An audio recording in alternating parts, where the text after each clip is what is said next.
Olá pessoal, tudo bem com vocês? Aqui é a Giovana do Instagram Café com História.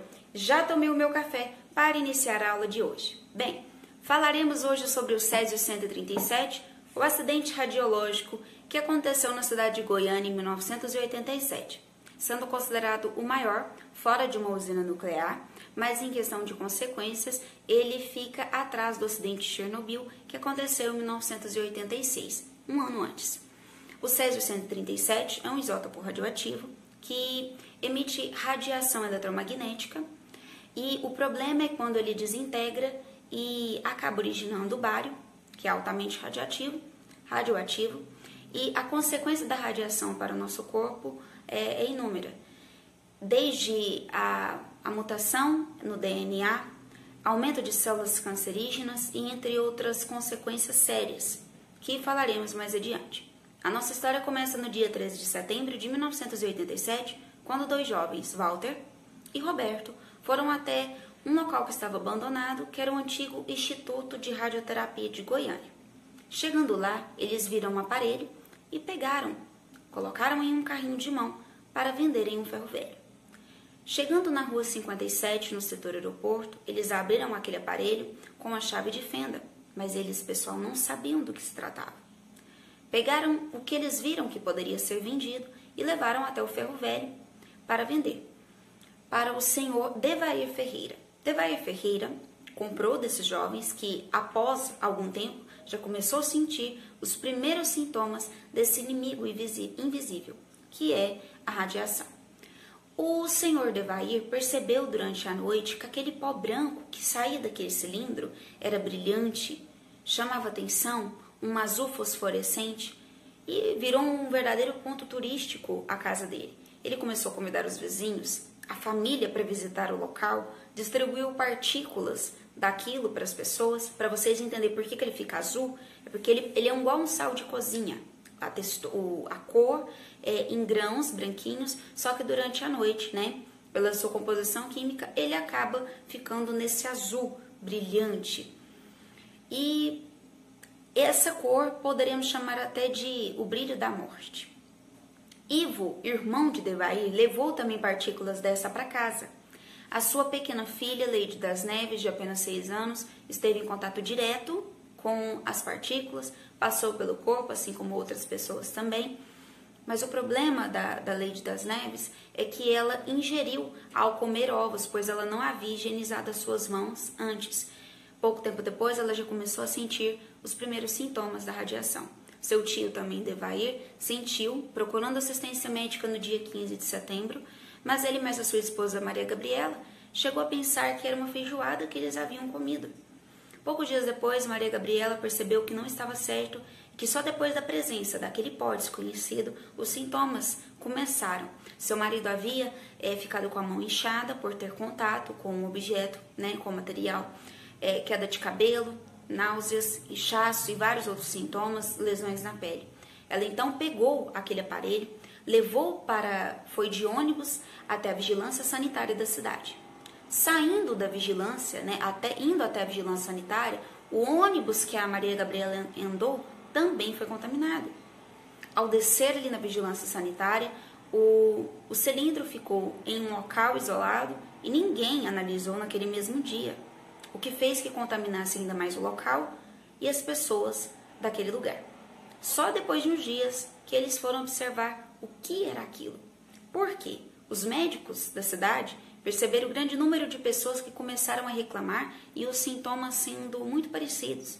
Levantaram a hipótese de contaminação por radiação. O físico nuclear Walter Mendes foi acionado e ele levou para o local um detector que era utilizado para medir a radiação de urânio, que ele havia pegado emprestado. Ao chegar a cerca de 70 ou 80 metros, o aparelho começou a ir no seu limite, ele até chegou a pensar que tinha alguma coisa errada. Ele voltou ao local, trocou, pegou outro aparelho e o segundo aparelho fez a mesma coisa. Ele então percebeu que estava diante de um cenário catastrófico e que o problema era mais sério do que eles pensavam. Ele ainda acabou segurando um bombeiro que queria jogar o cilindro em um rio.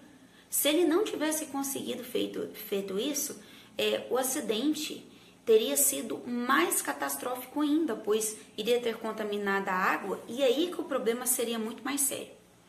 Com a quantidade de pessoas contaminadas, rapidamente foram até o local, né? O Exército Brasileiro veio para cá, policiais entraram em ação, bombeiros, trabalhadores, para começar a esvaziar a localidade, retirando objetos contaminados pelas 19 gramas de Césio 137. A quantidade de pessoas que ficaram contaminadas foram tantas e pessoas que começaram a procurar os médicos que eles acabaram, né, pegando o estádio Pedro Ludovico como um local para assistência às pessoas que estavam sentindo esses sintomas.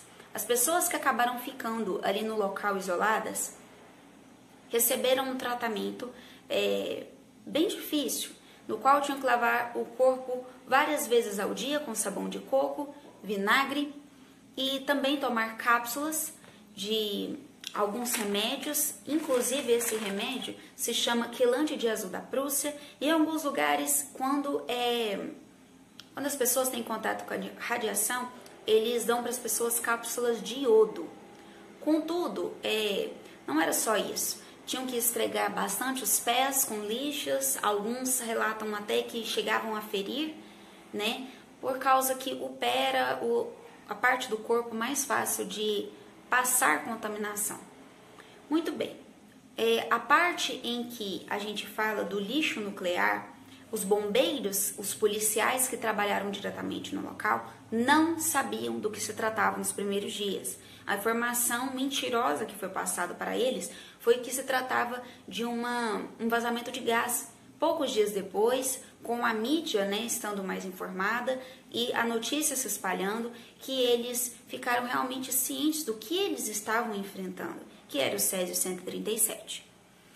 Todo esse lixo nuclear acabou resultando em 6.000 toneladas. Nisso estamos falando de árvores, entulhos, né, construções e até mesmo, pessoal, animais. Animais foram contaminados. E tudo isso foi levado depois para um local específico que falaremos agora.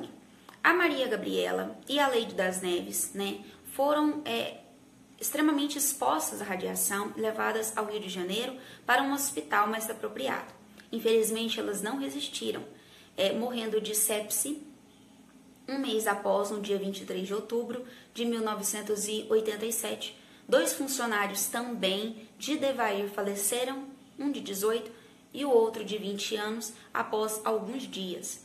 As duas, ao chegarem, né, infelizmente, os corpos em Goiânia, as pessoas não receberam com tanta paz assim, elas receberam, na verdade, com tijolos, jogavam pedras nos caixões, tentando impedir que elas fossem enterradas. Porque as pessoas estavam com temor, com medo que os corpos, né, poderiam contaminar todo o local, mas como a própria informação que foi passada é que os corpos delas foram descontaminados antes e colocados em um caixão de chumbo, para evitar realmente que houvesse essa contaminação. Acontece que os 2 catadores que eu falei no início, eles não faleceram. É realmente um milagre, né, que aconteceu. Ivo também, pai de Leide das Neves, não faleceu.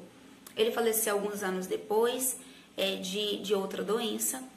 O Devair faleceu 7 anos depois, mas é claro, ele não ficou aparentemente da mesma forma, porque as consequências da exposição à radiação são graves.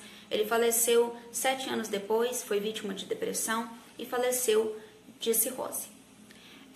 Falando em questão das vítimas que sofreram, né, direta e indiretamente, quando a gente estava falando lá do estádio, onde as pessoas ficaram isoladas, acredita-se que mais de 1.100 pessoas foram examinadas no local, né? E até hoje muitas sofrem consequência pelo que aconteceu nesse dia.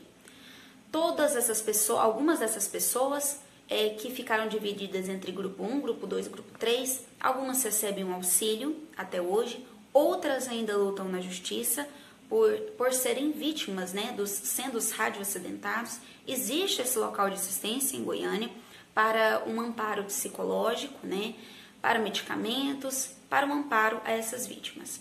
Nem todos conseguiram receber, então, essa assistência do governo esse auxílio e lutam até hoje. Se você pensar o que aconteceu com o lixo então, essa grande quantidade de lixo foi levada em contêineres, caminhões e o local escolhido para ser o aterro fixo foi a Badia de Goiânia. O pessoal recebeu, claro, com protestos durante 3 dias, tentaram impedir que os caminhões entrassem, mas os estudiosos chegaram a essa conclusão, pois disseram que não haveria risco de contaminação no lençol freático daquele local. Então foi escolhido, existe 8 proteções para esse local ficar, 8 barreiras, e ele vai ficar ali durante 600 anos. Em todo aquele lugar, existem pessoas competentes pela CNEM, que é a Comissão Nuclear, nossa Comissão Nacional de Energia Nuclear, são profissionais competentes que estão ali protegendo e monitorando 24 horas, para que se caso houver algum incidente, eles estão preparados. As chances são mínimas, tá? Porque o local é bem protegido e foi bem projetado. Porém, falando das vítimas, muitas pessoas ainda sofrem discriminações, eram chamados, naquela época de irradiados, alguns evitavam chegar perto, até médicos mesmo, em alguns depoimentos que eu li, uma mulher relatou que tinha dificuldade de ser atendida, pois quando falava que era da localidade aonde foi enterrado esse lixo nuclear, as pessoas já ficavam um pouco temerosas. Falando também sobre como aconteceu toda a justiça ao redor desse problema, não é um assunto tão fácil de dizer, pois na verdade os 3 sócios, mais o físico que tomavam conta do antigo Instituto de Radioterapia, eles pegaram 3 anos e 2 meses de prisão, mas acabou que depois voltou atrás a justiça e essa sentença foi transformada em trabalhos comunitários, Ou seja, eles foram acusados de homicídio culposo quando não há intenção de matar. Então ninguém foi preso, foi apenas transformado em trabalhos comunitários, infelizmente. Muitas pessoas acusam os catadores de lixo dos culpados, por transmitir e começar a contaminação do Césio-137. Mas não foram eles, pessoal, eles estavam trabalhando, tentando ganhar um dinheiro para sobreviver. Errado foi quem deixou aquele objeto contaminado, aquele objeto que poderia contaminar ali, abandonado, sem nenhum cuidado, sem nenhuma assistência, e eles estavam apenas pegando para uma venda e para arrecadar algum dinheiro. E um deles mesmos falou há pouco tempo atrás que se soubesse do que se tratava, jamais teria pego. Então, a gente vê aqui nessa história o quanto a informação é necessária, o conhecimento é preciso ser disseminado entre as pessoas para que acidentes como este não ocorram novamente, E vítimas ainda existem, elas sofrem consequências até os dias de hoje, e em um dos relatos que eu li, uma das vítimas disse que ele não vive, ele vegeta. Isso é muito triste e nessa história de hoje, eu espero que você tenha aprendido sobre o que a falta de informação ocasionou, a falta de cuidado também das partes dos responsáveis, a falta de assistência do governo para algumas pessoas que foram os radioacidentados, que ainda muitos precisam de medicamentos caros pelas consequências da radiação. E essa foi a aula de hoje. Eu espero que você tenha entendido. Então esse foi o acidente que aconteceu em Goiânia no ano de 1987. Eu espero você no próximo conteúdo. Até mais!